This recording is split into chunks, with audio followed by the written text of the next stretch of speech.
세월호 침몰 사고에 제대로 대응하지 못하고 총체적 부실만 드러낸 정부의 재난 대응 시스템에 대해서 자세히 짚어봅니다. 이 자리에는 신항섭 전 해군 이리함 함장 나와주셨습니다. 안녕하십니까? 안녕하십니까? 그리고 한성대 행정학과 이창원 교수도 나오셨습니다. 안녕하십니까? SBS 김범주 기자도 함께합니다.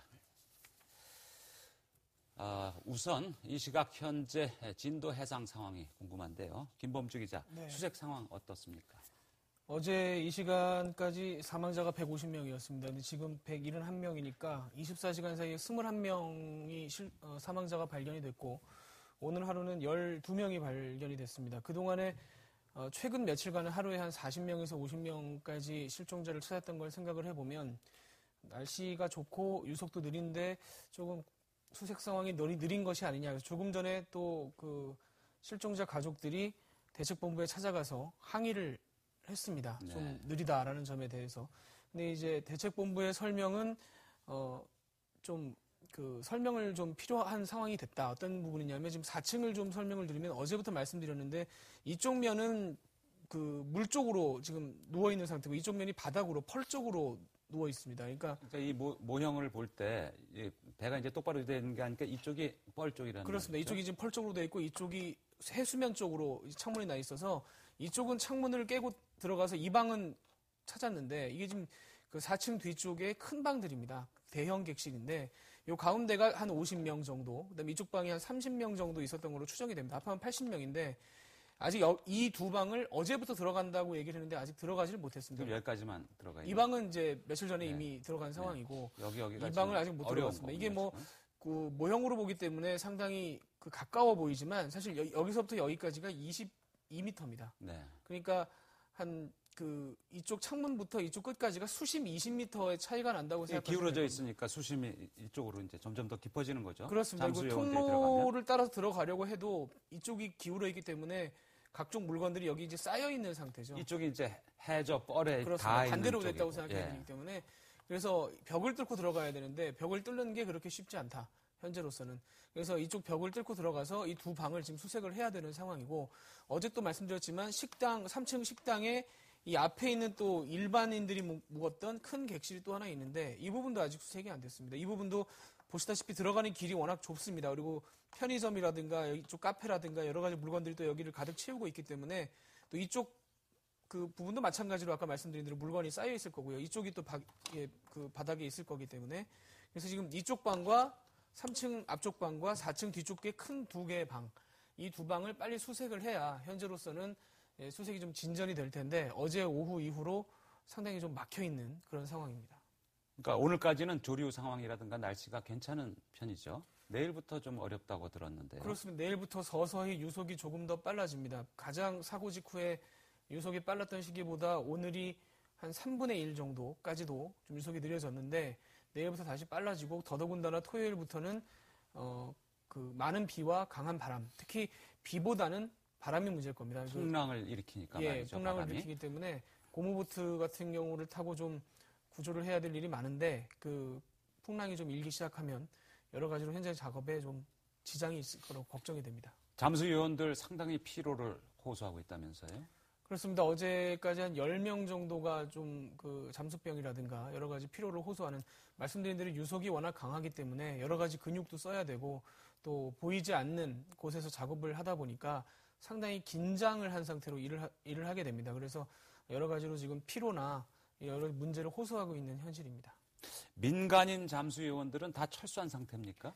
다는 아니고요. 이 부분은 이따가 나중에 뭐 정부 대책이나 얘기할 때 한 번 더 얘기를 해야 되겠습니다만은 또 현장에서 이 해경이나 해군 그리고 민간 잠수사 사이에 지금 굉장한 갈등이 있습니다. 어떤 종류의 갈등이죠? 서로 말이 다릅니다. 일단은 서로 이제 주장하는 바가 다릅니다. 해경 같은 경우에 오늘 아침 브리핑에서 300명 넘는 민간 잠수사가 왔지만 단 한 명도 구하지 못했고 물에도 제대로 못 들어가더라라는 식으로 약간 좀 폄하를 했군요. 깎아내리는 네. 이제 발언을 했는데 문제는 이제 300명 넘는 사람이 왜 왔느냐.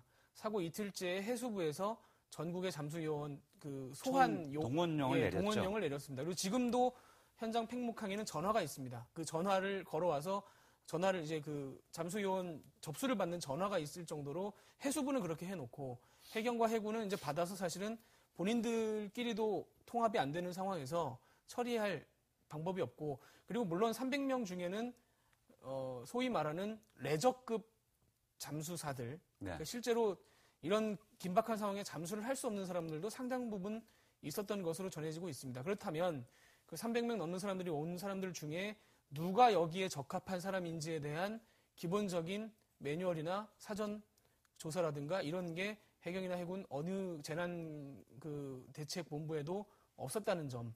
이 옥석을 가리지 못하고 결국은 300명을 뭉뚱그려서 어떻게 보면 이 중에 전 SSU 대원들도 있고 그렇거든요. 그러면 활용할 수 있는 인력들이 있었음에도 불구하고 지금 오늘 아침 발표에서 이 300명을 모두 약간 그 좀 적합하지 않은 인력으로 인력이었다. 얘기를 네. 하는 것 자체가 현장 상황이 어땠는지를 오히려 보여주는 반증이 아닌가 네, 그런 생각이 그렇군요. 듭니다. 해군의 해난 구조대 SSU하고 네. 해경 쪽하고 또 갈등이 있습니까? 초반에 있었다고 지금 전해지고 있습니다. 당연히 그럴 것이 상당히 이질적인 조직이 하나의 목표로 뭉쳤을 때 누가 통합 지휘를 해야 되지 않겠습니까? 쉽게 얘기하면 이렇게까지 표현하면 좀 그렇긴 합니다만 약간 예를 들자면 뭐 남북 단일팀이 어디 대회에 나갔는데 감독이 없는 상황이랑 비슷하다고 보시면 되겠습니다. 그러니까 현장에서 약간의 좀 혼란과 약간 경쟁심과 뭐 여러 가지 그런 부분이 있었다는 얘기가 현재 지금 나오고 있습니다. 자, 신항섭 함장님, 예. 이런 상황이라면 예. 어떤 식으로 지휘를 했어야 마땅하고 서로 이질적인 집단을 어떻게 통솔을 했어야 되나요? 기자님께서 말씀하신 대로 사실은 이제 민간 잠수 같은 경우에는 실제 거기서 작업할 수 있는 능력이 좀 부족한 분들이 사실은 많이 있습니다. SSU 같은 경우에는 이미 교육 훈련이 다 되고 해난 구조 훈련이 돼 있는 이미 다 돼 있고 해경도 일부 기능 수행을 충분히 할 수 있는 그런 여건이 되겠지만 현장에서 식별을 한다는 그 자체는 거기까지 내려갔을 때는 민간 잠수사들이 내려갔을 때에는 뭔가 의지를 가지고 도움이 되고자 해서 내려갔겠지만 실제로 거기 지휘하는 거는 해경 쪽에서 이제 지휘를 했을 거고 해경이 이 민간 잠수사들이 과연 어떤 능력을 가지고 있는지를 모르는데 그 지휘하에 거기다 편성을 해서 같이 잠수를 했을 때 발생하는 우려나 이런 것들 때문에 문제가 되기 때문에 제가 생각할 때는 이런 기회를 통해서 전국에 있는 그 잠수사들에 대한 어떤 능력을 다시 한번 식별을 하고 그런 차원에서 보면 제가 한 2년 전에 이 국가 직무능력 표준 심해 잠수사만 지금 입법화가 돼서 이제 제가 연구를 했었는데 심해 잠수사가 그게 이제 그런 경력과 어떤 이 실력 이런 부분들을 다 이제 측정을 해서 이 국가 자격을 주겠다는 거거든요. 그러면 아마 이제 제대로 된 식별이 돼서 그런 인원들이 인재풀 형태로 해서 유지가 된다면 다음부터는 이제 그런 일들이 좀 수월하게 문제가 해결되지 않겠나 이렇게 생각을 합니다. 함장님, 네. 이제 와서 부질없는 말이 될지도 모르겠습니다만 처음에 배가 기울어질 때 배가 왼쪽으로 기울어지지 않았습니까? 왼쪽으로 기울어질 때 오른쪽에 있는 선수와 선미의 닻을 빨리 내려가지고 닻을 내려서 이 넘어가는 것을 막거나 아니 복원력에 도움을 주거나 아니면 침몰을 덜 하게 하거나 이런 방법은 없었을까요? 저는 제가 생각할 때는 그거는 큰 의미가 없다고 생각합니다. 왜 그런가 하면 이 닻이라는 것은 그냥 내린다고 그냥 이렇게 바로 박히고 하는 것이 아니고 이거를 전진을 하면서 닷을 내리고 그게 이제 바다에 박혀야 되기 때문에 후진을 해야 되는 그 부분에 문제가 있습니다. 그래서 지금 저런 정도 상황에서는 닻을 내린다 해서 박히지가 않는 거기 때문에 우선 큰 의미가 없고 저 상태에서 설령 닷을 지금 이 침몰 사고가 선장으로부터 전 승조원들이 제정신이 아니었기 때문에 저런 상황이 발생한 건데 닷을 내릴 경황도 없었을 뿐더러 저 지금 정지된 상태에서는 닷을 내리는 것은 전혀 의미가 없습니다. 정지된 상태에서는 안 되고 그러면은 기동하는 상태에서 닷을 내리고 후진을 해서 다시 땅에 박혀야 되는 문제이기 때문에 저 이미 엔진을 사용할 수 있는 기능을 상실했으니까 저 정도가 그렇죠. 됐으니까. 선장이 엔진을 끄라고 지시를 해서 엔진을 껐죠 그때. 그러니까 저 상태는 이미 그런 닷을 내려서는 소음이 없는 상태가 되겠습니다. 다치 해저에 박힐 수도 없는 상황이에요. 예. 내린다 내리는 거는 의미가, 근데 저기 뭐 이미 엔진 꺼지고 그 전력이 다 끝났으면 그 닷 자체를 내리지도 못합니다. 네. 예. 자, 그러면 이 수사본부가 지금 그 세월호의 복원력을 잃게 한 요인으로 꼽고 있는 것이 이제 화물 결박과 관련된 것 아니겠습니까? 예, 화물 고정 시설이 부실했다 이런 증언이 나오고 있죠, 김범주 기자. 어떻습니까? 거기 와이어로 강하게 조여서 화물 고정하는 장비조차 없었다 이런 얘기가 나오는데 이런 것은 전문적으로 턴버클이라고 하나요? 어떻습니까? 예. 어떤 그 물체를 고정을 할 때는 이 와이어를 갑판하고 이제 고정을 시켜서 탄탄하게 조이기 위해서 턴버클이라는 걸 사용하는데 그것은 나사식으로 되어 있습니다. 그 와이어하고 갑판하고의 연결 상태를 탄탄하게 조이는 것이 그 기능을 할 수 있는 것이 턴버클입니다. 그 와이어 상태로 해서 묶어놓으면 예를 들면 해군 수송함 같은 경우에도 이제 그 짐을 싣고 다닐 때 그 턴버클과 이 와이어를 사용해서 하면 적어도 그 이제 항해 중에도 한 40도, 30도, 40도까지 기울더라도 이런 컨테이너나 뭐 장갑차들이 전혀 움직이지 않고 고정되어 있는 그런 상태를 이 배가 기울어질 때 많은 분들이 보셨겠지만 갑판 위에 있던 커다란 붉은색 컨테이너가 이제 쏠려서 바다 위로 떨어지는 장면들 많이 보셨을 겁니다. 이게 쇠줄로 와이어로 제대로 묶여 있었다면 그런 일이 안 일어났을 걸로 이제 상정을 해도 되겠죠. 그렇죠. 쇠줄 그 와이어하고 턴버클을 사용해서 고정을 했다면 아마도 그렇게 그 정도 흔들림 속에서 그렇게 무너져 내리지는 않았을 건데. 그러면 신함장 보시기에 그 화면을 봤을 때 이거는 아예 결박을 안 한 것이다 이렇게 판단이 들던가요? 아니면 얼기설기 그냥 대충 한 것으로 보인다 이렇게 판단이 가시던가요? 신술상으로도 이 밧줄로 묶었다 그랬고 그 밧줄로도 밧줄은 아무리 탄탄하게 묶어도 그런 정도의 기울기가 생기면 무너져 내리는 건 맞는데 묶지 않은 거는 아니고. 지금 화면에 나오는 것이 마지막 선적 작업하는 장면인데요. 방금 차를 비롯해서 화물을 싣고 바로 문을 닫고 떠납니다. 제대로 화물을 결박을 하고 하려면은 화물이 실린 다음에 그 다음에 결박을 하고 상당 시간이 필요하겠죠. 그렇죠. 그 결박을 하는 사람들은 선원들이 아니죠. 예, 지금 여기 이 보도에 의하면 이런 화물 적하역은 다른 쪽에 하청을 줬다 그러니까. 하청을 줘서 하청 받은 사람들이 작업을 하고 결박을 한 다음에 하선을 하고 그 다음에 배가 출항을 해야 되니까 그렇죠. 상당 시간이 필요하겠죠. 예, 시간이 많이 필요합니다. 근데 저 CCTV를 보면 바로 떠났어요. 예. 제대로 된 결박을 하지 않았다 이렇게 봐도 됩니까? 그런 것까지를 유추하지 않더라도 지금 여러 가지 이유들로 해서 사실은 배에서는 출항 5분 전이 되면 모든 준비가 다 끝나 있는 상태가 되어야 됩니다. 저기서는 그 출항 5분 전을 지켰는지 안 지켰는지 딜레이가 됐는지는 잘 모르겠지만 저런 정도 무슨 선적이 되면서 문 닫고 출항하는 것은 고정을 그 부분은 안 했다고 보시는 게 타당할 것 같습니다. 네. 자, 또 이번 사건의 초동 대처를 놓고도 얘기가 많고 물론 이 화물 선적의 잘못, 제대로 결박을 하지 못한 것이 가장 큰 원인이 됐다고 지금 검경 합동수사본부는 보고 있는 것 같습니다만 일단 침몰이 됐다고 상정을 했을 때 그때 그 구조의 마지막 한두 시간이 그때가 얼마나 중요했느냐 그걸 좀 많은 사람들이 아쉬워하는 것 같아요. 지금 사진을 준비했는데요. 이때가 9시 반쯤 헬기가 현장에 도착을 했고 9시 38분쯤 경비정이 뒤에 도착을 합니다. 이때 좀 살릴 수 있지 않았느냐 이런 얘기가 많지 않습니까?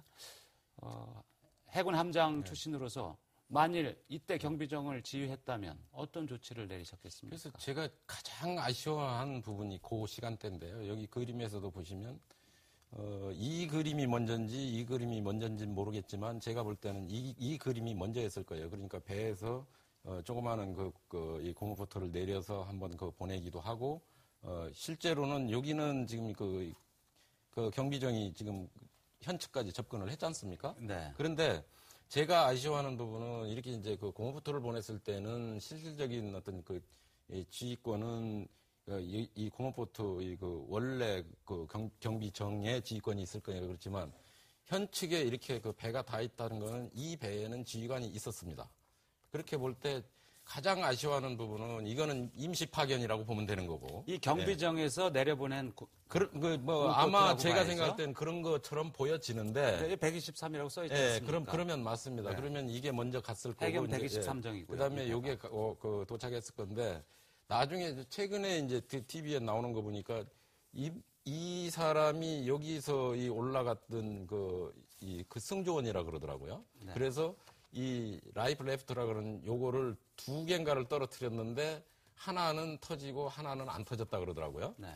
근데 이런 생각을 했으면 이걸 다 터뜨리는 게 이걸 보수도끼로 자르든지 해서 다 터뜨린 게 맞았고 이 순간에 지금 사진에는 안 나오지만 이 위에 쪽으로 이제 보면 분명히 배 안으로 들어갈 수 있는 입구가 있었을 겁니다. 네. 그 입구가 있었기 때문에 여기 이제 그 승조원들을 통해서 적어도 수십 명을 구해낼 수 있는 그 순간이 오지 않았을까. 그다음에 여기서 지금 가라앉지가 않은 상태이기 때문에 기운 쪽으로 물이 상당 부분이 차 있더라도 그래서 이제 문 열기나 이런 거는 어려운 부분이 많이 있었을 겁니다. 그렇지만 저 정도 물이 차더라도 물이 안 찬 곳에 사람들이 많이 포진해 운집해 있었기 때문에 이때 지금 제일 잘못한 게 여기 구조 경비정하고 해경 123정입니다. 지금 세월호하고 이 지휘관 대 지휘관의 의사소통이 없었다는 게 저는 가장 큰 문제라고 보는데 여기 같은 경우에는 이 상황은 선장하고 승조원들이 다 빠져나갔는지 지금 이런 거 보면 이제 빠져나가는 과정이거든요. 그렇게 볼 때는 여기 선장하고 해경정 정장하고 의사소통만 해서 이때는 아직 선장과 승무원들이 탈출하기 전입니다. 예, 그러니까 여기도 그 승조원이 보이는 것 같아요. 그런데 이때 해경 경비정 정장하고 의사소통만 했다면 선장하고 승조원들이 여기 타 있는 안에 있는 사람들을 구할 의지가 없다고 판단을 했으면 해경정 대원들을 통해서 투입을 했다면 아마 제가 생각하면 저 안에 있던 분들의 3분의 1 이상은 생존시켜서 구할 수 있었을 겁니다. 우선 경비정이 도착했을 때 지금 사람이 얼마나 있느냐 이 안에. 어떤 상태냐, 그렇죠. 어디에 있느냐, 이거부터 확인을 했어야죠. 당연한 일들이 왜 지금 그것이 이루어지지 않았다. 전혀 이루어지지 않은 거로 현재 나오는데 그걸 물어봤는데 보도가 안 된 건지 어쩐 건지는 모르겠습니다. 근데 지휘관 대 지휘관으로 이것을 한번 의사소통을 하고 이 배 현 상태를 확인을 했어야 되는데 그런 부분들이 너무 안타깝고 아쉽고 이 현장 지휘에 대한 결함사항이라고 얘기를 할 수 있는 부분들이죠. 이것이 9시 38분 정도의 상황이고요.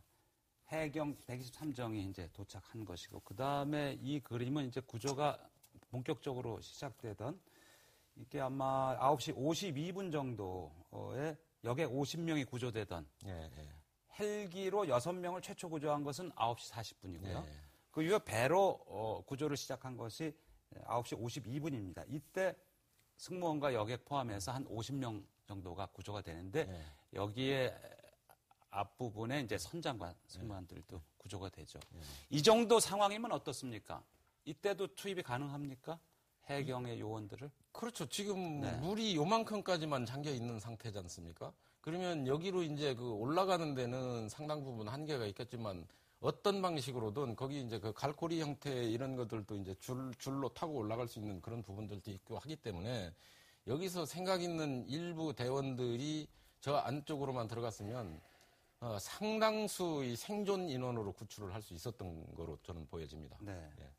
김 기자, 한 9시 45분 정도부터 11시 정도까지는 계속 구조 작업이 이루어졌던 것이죠. 현장에서. 11시 좀 넘어서 완전 침몰됐기 때문에 그러니까 지금 상태가 이제 배가 이렇게 기울어 있는 상태에서 이렇게 지금 그게 뒤집어진 상태거든요. 이게 뒤집어진 상태죠. 네, 이쪽이 네. 위고 이쪽이 아래죠. 여기가 뒤집어진 상태입니다. 이렇게 들어가죠. 그러면. 그러니까 이것은 뒤집어진 전 상태입니다. 그러니까 15분만에 뒤집어진 상태이기 이거 때문에 뒤집어진 전 상태고 요것은 뒤집어진 제가 그러면 상태입니다. 요 부분은 제가 지금 아까 그 저기하고 연관된 네. 그림인 줄로 이제 그 이쪽에서 보니까 잘 안 보여서 그런데 네, 그러면 구조는 이 상태부터는 굉장히 어려운 상태가 되는 거고요. 네. 예. 그리고 10시 반까지도 여러 민간 어선이라든가 통해서 꽤 구조가 이루어졌고 10시 반이 넘어가면서 세월호가 180도 전복이 되죠. 11시 그 사이에. 참 그때까지 9시 38분 해경 123정 사고 현장 도착. 그때부터 한 10시 반 정도까지 거의 1시간 가까운 시간인데 좀 더 많은 사람을 구할 수 있었다. 정말 아쉬움이 남는 대목 아니겠습니까? 자, 57분경 70도 가까이 기운다. 그러니까 이 정도 상황은 안에 들어가긴 힘든 상황이고요. 개인이 들어가서 구조해 내오기에는 그 많은 한계를 가지고 있는 상황이죠. 이 정도가 되면. 네. 그리고 전복된 직후에 11시 10분에서 11시 반 정도 사이에 해경 특공대가 선체 진입을 시도는 하지 않았었습니까? 그런데 미수에 그쳤죠. 그 다음에 저녁 5시 정도에도 해경과 해군의 잠수 인력 40명이 4차례 진입 시도를 했었는데 이게 잘 이루어지지 않았었습니다. 그 첫날의 상황이 두고두고 참 아쉬움이 남는 상황인데 말이죠. 그러니까 해경이 그때 도착했을 때 좀 잘했으면. 근데 이제 그 하나 좀 이 부연 설명하고 싶은 것은 사실은 이 그 해경정이라 그런 것은 거기에 구조 전문 인원이 그 편승해 있는 건 아닙니다. 누구든 이제 인명 구조 형태로 바다에 빠지거나 아니면 이런 그 어떤 그 불상사가 있을 때 그런 그 일반 기능을 수행하던 사람이었을 거지 거기에 이 잠수사들이 타 있다고 보지는 않습니다. 그래서 그렇지만 첫 번째 사진처럼 그런 정도면 얼마든지 이 함정의 일반 승조원들이 그 안에 진입을 해서 상당수를 구할 수 있을 것이다. 이렇게는 생각이 됩니다. 해경정이 도착을 했습니다. 네. 그리고 심각한 상황을 판단을 했는데 그러면 현장 통제는 그 해경 123정의 정장이 모두 통제를 하는 것이죠. 모두라기보다는 그 가장 먼저 도착을 했고 이 현장이라 그러면 현장이 이제 구역이 될 수도 있고 침몰 선박이 될 수도 있는데 지금 침몰 선박과 같이 거의 현측에 붙어 있었으니까 그 배를 두고 이제 현장이라 그런다면 해경 123정의 그 정장이 현장 지휘를 그 상태만은 현장 지휘가 그리고 가능했을 목포 거예요. 해경과 계속 교신을 하면서 상황을 보고하고 또 지휘를 받고 그렇게 하겠죠. 필요하다면 이제 자기가 이제 위급한 상황에는 선조치 후 보고란 얘기가 있고 그렇기 때문에 그리고 이제 그 추가 지원이 필요한 상황이나 이런 것들은 현장 지휘관인 그 당시 그좀 확장된 개념이 아니고요. 그 당시에는 해경 123정 정장이 보고를 통해서 어떤 그 승인을 받고 어떤 여러 가지 행위들을 할 수 있었을 겁니다. 네. 자, 그러면 당시 이 현장의 상황을 좀 자세히 좀 정리를 한번 해봤는데요. 지금 서해 해경청장이 상황실 임무를 지정하고 본격적으로 사고 수습이 나서기 시작한 것이 이제 9시 10분입니다. 그래서 서해청장이 상황실 지시를 하고 9시 5분에 지휘를 시작하고 해경구조본부 가동하고 안행부 장관에게 보고가 올라가고 그다음에 이게 중앙재난안전대책본부 가동은 9시 45분 이렇게 되는데 지금 이 모든 현장은 서해 해경청장이 이 당시에 이제 총책임을 맡았다고 봐야 되는 거죠. 그렇죠. 이 정도 상황까지는 아마 그랬을 거고 이제 나중에 실제 그 해경청장이 그 맡는 과정이 그 별도로 생기겠죠. 네. 초반에는 아마 그랬을 겁니다. 자, 이창훈 교수님, 이 초동 대처에서 해경 또 해군의 약간 미흡한 부분들. 그러면 이 해경이라는 건 해수부의 지휘를 받는 것이고 해난 이런 조난 사고가 나면 총괄 책임과 관리 통제는 해수부가 가장 높은 데서 지휘를 하는 것이죠. 우리나라가 재난 및 안전관리 기본법이 있습니다. 그러면은 이제 두 가지로 나누는데 재난 안전관리의 총괄부처는 안전행정부가 되고 실질적으로는 중앙재난안전대책본부가 꾸려져서 거기서 총괄 조정하는 것이 맞습니다. 그 다음에 현장의 대응 주관부처는 그 교통기관이 되기 때문에 해수부와 해경이 되는 게 맞고요. 지금 보여주신 그림에 있어서 중앙재난안전대책본부가 구성된 게 제가 알고 있기로는 사고 접수한 53분만 정도로 알고 있어요. 네.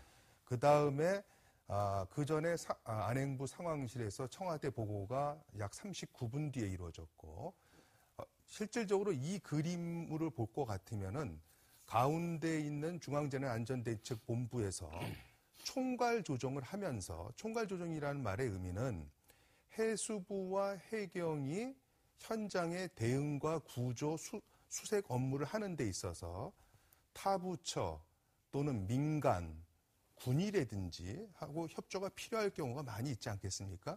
그럴 때 그것을 총괄적으로 조정을 해주고 업무를 배정해주는 것이 안행부 장관의 주요 업무가 되는 것이었습니다. 그러니까 중앙재난안전대책본부 요새 중대본 하는 것이 네. 이게 이제 컨트롤 타워인데 맞습니다. 안행부 장관이 지휘권을 갖고 여기 책임을 지는 것이죠. 네. 그러면 해수부 장관은 네. 여기에 이 역할을 맡는 건가요? 원래 해수부 장관이 현장에서 중앙사고수습본부를 지휘하면서 해경청장과 긴밀하게 현장 대응, 구조, 또 수색 이런 업무를 총괄 현장 지휘관이 되는 것이죠. 네.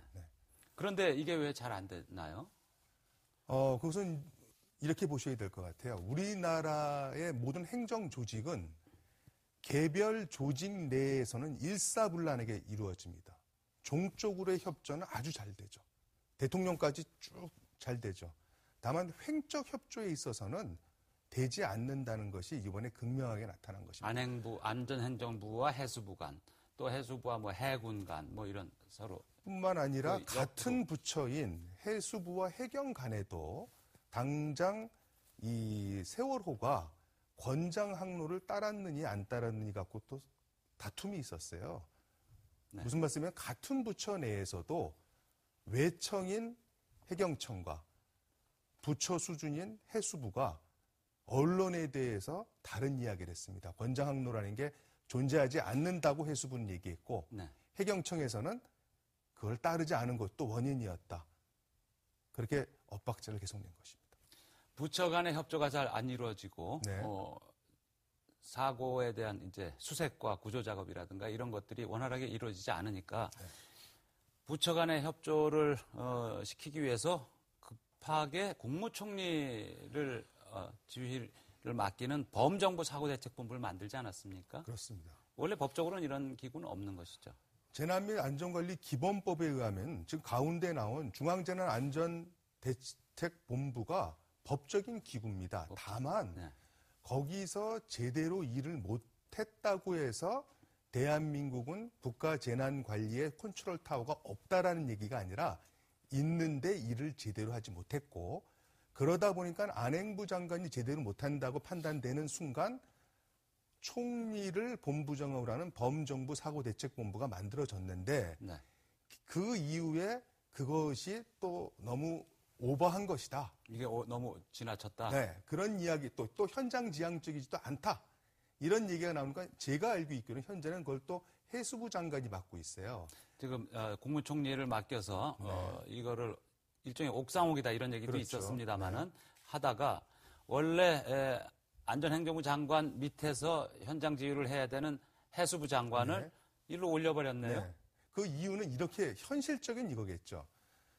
해수부 장관이 현재 이제 많이 일이 진행됐기 때문에 주로 이제 현장 지향적인 이제 나올 만한 모든 부처는 다 나오고 민간 협력, 잠수사들, 뭐 외국과의 협조 이렇게 다 이루어졌다. 그렇기 때문에 주로 해양에 관계되는 해양수산 업무만 남았으니까 범정부 사고대책본부의 본부장을 해수부 장관으로 했겠으나 실질적으로 법체계상으로 보면은 그렇게 아주 일반적인 일은 아니다. 이런 말씀을 드리겠습니다. 네. 그럼 지금은 잘 이루어지고 있습니까? 그렇게 판단이 되십니까? 그거는 국가재난 대응 체계가? 사건 초기보다는 잘 이루어진다고 봐야 되겠죠. 네. 지금은 네, 업무가 상당히 단순해졌죠. 그렇죠, 이제. 네. 수색 업무와 이제 장례 업무라든지 지금 안행부 장관 쪽은 지금 실종자 가족과 시신 수습 이런 쪽에 집중을 하고 있는 거죠. 북한한다라는 식으로 업무 조정을 했다고 알고 있습니다. 네, 그래서 구조와 이런 쪽은 해수부가 하고. 해수부 장관이 여기 올라와서 하고 그렇습니다. 그럼 그 안에 이제 해군도 지휘를 해야 되고 뭐 이제 그렇게 되는 거네요. 네, 그런 상황입니다. 네. 참, 이게 우리가 이 시스템은 선진국에서 다 배워가지고 온 거죠. 그대로 가져온 모형을 사실상 현 정부가 들었으면서 중앙재난안전대책본부를 격상시켰습니다. 과거 청장급에서 장관급으로 격상을 시켰는데 조직은 격상이 됐는데 그에 따른 전문성이 격상되지 않은 것도 이번에 그 대응하는데 비효과성을 나타내는 중요한 결과를 이룬 것으로 보입니다. 네. 그 다음에 이제 세월호의 안전 문제라든가 화물 적재 문제라든가 이 모든 것들이 안전관리의 총체적인 부실이다. 네. 이런 얘기가 나오고 있지 않습니까? 그래서 지금 나오고 있는 조직이 한국선급, 해운조합 네. 이 두 조직의 얘기가 많이 나와요. 네. 한국선급이 하는 일 중에서 이번 사건에 결정적으로 관계된 것이 어떤 것이죠? 보다 구조적인 문제죠. 선박의 검사 업무를 해수부 업무죠, 원래는. 그거를 대행하고 있는 기관입니다. 한국선급은.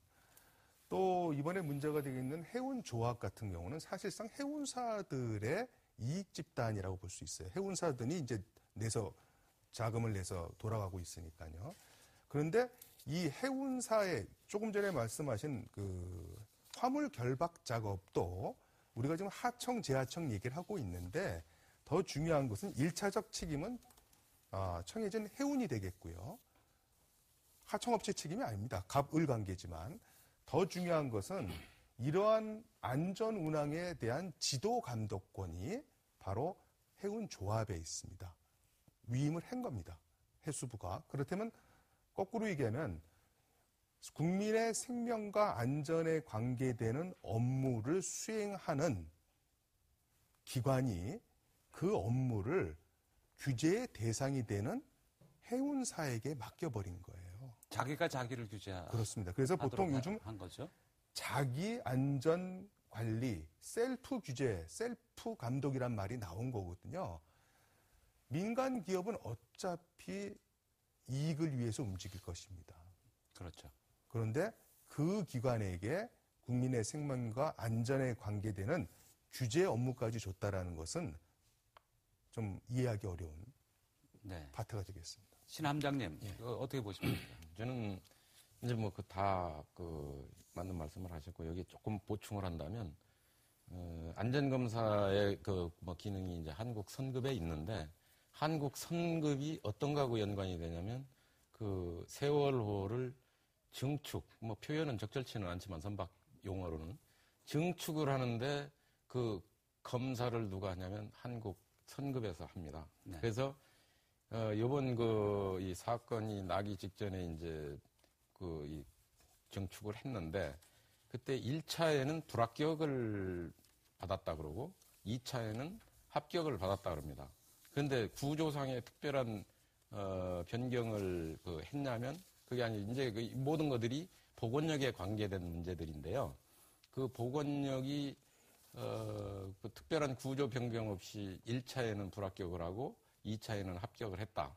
그거 자체가 뭔가 문제가 있는 부분이라고 생각하는 것은 1차에 불합격할 때는 보건력이 잘 안 나오니까 이제 그런 부분에 불합격을 했을 건데 2차에는 그러면 발라스트 탱크를 충분히 물을 채워서 이 무게중심을 아래쪽으로 낮춰서 운항을 하도록 하라. 그런 취지로 합격이 됐다 그래요. 근데 그 이후에 그런 물을 발라스트 탱크 평형수라는 용어로 쓰여지는 거기에 물을 채워가지고 다녔는지 안 다녔는지 평상시에는 모르지만 이번에는 화물을 더 실으려고 발라스트 탱크를 비웠다 그러잖아요. 그러면 당연히 그 상태에서 무게중심이 위로 올라가기 때문에 복원력이 많이 떨어지는데 결정적인 역할을 했는데 그런 이 합격 불합격의 판정을 여기 한국 성급에서 합니다. 네. 근데 한국 성급은 지금 해수부 관료 출신들이 계속 다 기관 장과 또 그 주요한 지휘 계통을 다 맡아온 것으로 지금 드러나고 있고 그런데 해수부 관료 출신들이 열심히 잘해줬으면 또 문제가 없겠는데 꼭 그런 건 아니라고 지금 나오고 있지 않습니까? 그리고 방금 지적을 해주셨습니다만 김범주 기자 이 세월호가 신고한 것보다 훨씬 많은 화물을 적재했던 것으로 드러나고 있죠. 정확한 톤수까지는 확실치는 않지만 말이죠. 추정입니다. 네. 예. 뭐 서류상으로는 맞았다고 하는데 결과적으로는 좀 과적된 게 아니냐. 컨테이너 각서나 차 안에 화물차 안에 그러니까 뭐가 들어 있었는지는 모르기 때문에 과적이 된 게 아니었냐라는 추정을 하고 있는 겁니다. 네. 불법 증축, 또 조타기 고장, 또 안전점검 이런 것도 굉장히 좀 거의 다 100% 시험에 합격하고 통과된 온 것이 지금 연안 여객선들의 현실인데 말이죠. 그렇다면은 여기서 나오는 말이 해수부 마피아, 해피아 아니겠습니까? 그러면 이 부실 관리는 그러면 이거를 앞으로는 이렇게 못하게 해야 됩니까? 어떻게 바꿔야 됩니까? 지금 안행부에서도 지금 어떤 조치를 강구하고 있는 것으로 아는데요. 지금 이번 일을 통해서 소위 말한 그 조합이라든지 협회 같은 정부나 지자체의 업무를 위탁해서 하고 있는 기관들의 문제가 나타난 것입니다. 우리가 보통 관료들이 이제 퇴직을 하게 되면 보통 정부의 산하기관, 즉 우리가 보통 법에 의하면 공공기관 운영에 관한 법에 의해서 약 295개 기관이 있습니다. 거기에 기관장이나 감사로 가게 될 경우에는 그것이 다 밝혀지고 통계상 나오기 때문에 그렇게 함부로들 독식을 한다든지 이런 일이 안 벌어집니다. 그런데 문제는 이번에 나타난 정부나 지자체의 업무를 위탁하는 이런 협회, 이런 기관에 있어서는 제대로 된 통계조차 없거든요. 또 한 가지 문제는 공직자윤리법에서 민간 직무 연관성 있는 민간 기업이나 법무법인이나 세무법인 이런 데 가는 경우에는 그건 취업 제한을 받게 돼 있는데 단서 조항으로 그러한 공직 유관단체로 가는 것은 제외한다라는 규정이 있습니다. 그렇기 때문에 이분들이 그러한 공직 유관단체에 취업이 가능했고 그러면 그들이 전문성이 있는데 뭐가 문제냐 이렇게 말씀하실 수 있을 거예요. 근데 뭐가 문제가 되냐면 인허가권이라든지 검사라든지 안전운항에 대한 지도 감독권이 있는데 거기에 어떤 의미에서 규제를 할 분들의 선배들이 가 있는 거예요. 그렇죠.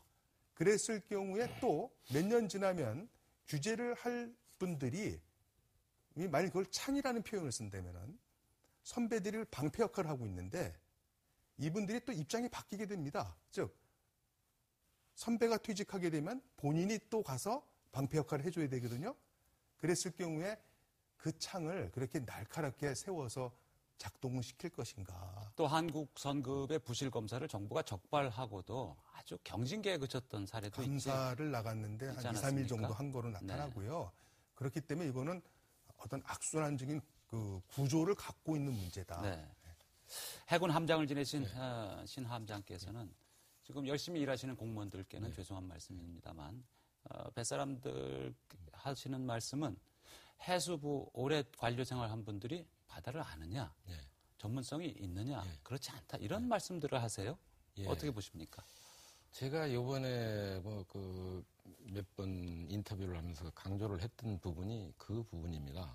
사실 이 초반에 여기서 문제가 됐던 것도 중대본이란 여기서 문제가 됐던 것도 현장하고 이 연결이 잘 되고 원활한 지휘 체계가 형성이 돼야 되는데 저 중대본에 바다를 나는 사람이 첫 번째 없었다라는 것이 첫 번째 문제고 두 번째 이제 해양경찰청장이 실제적인 그 부분에 현장 지휘를 다 하고 있는 거나 마찬가지인데 해수부도 마찬가지입니다. 사실은 해수부에도 이런 현장질을 하는데 굉장히 많은 경험을 가지고 있을 것 같지만 실제적으로 바다를 아는 사람이 많지 않았던 것 같습니다. 초반에. 그리고 해양경찰청의 경우에도 배를 탄 사람들이 공군은 전투 조종사가 공군 참모총장이 되고 해군은 해군 함정 승조 장교가 해군 참모총장이 통상 됩니다.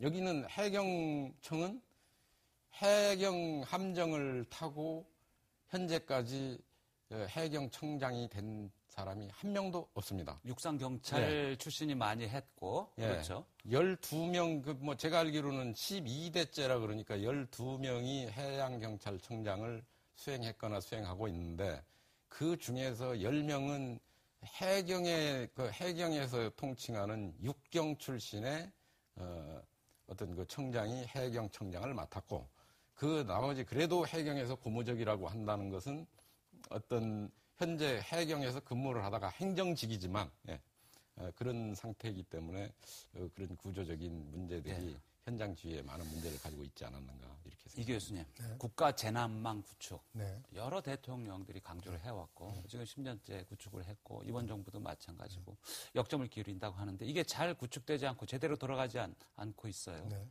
많은 국민들이 안타깝게 생각하는데 가장 먼저 고쳐야 될 중요한 점은 뭐라고 보십니까? 그러니까 전체적인 컨트롤 타워와 현장 대응 부처 간의 연결고리를 강화시킬 수 있는 방안을 신속하게 만들어야 되고요.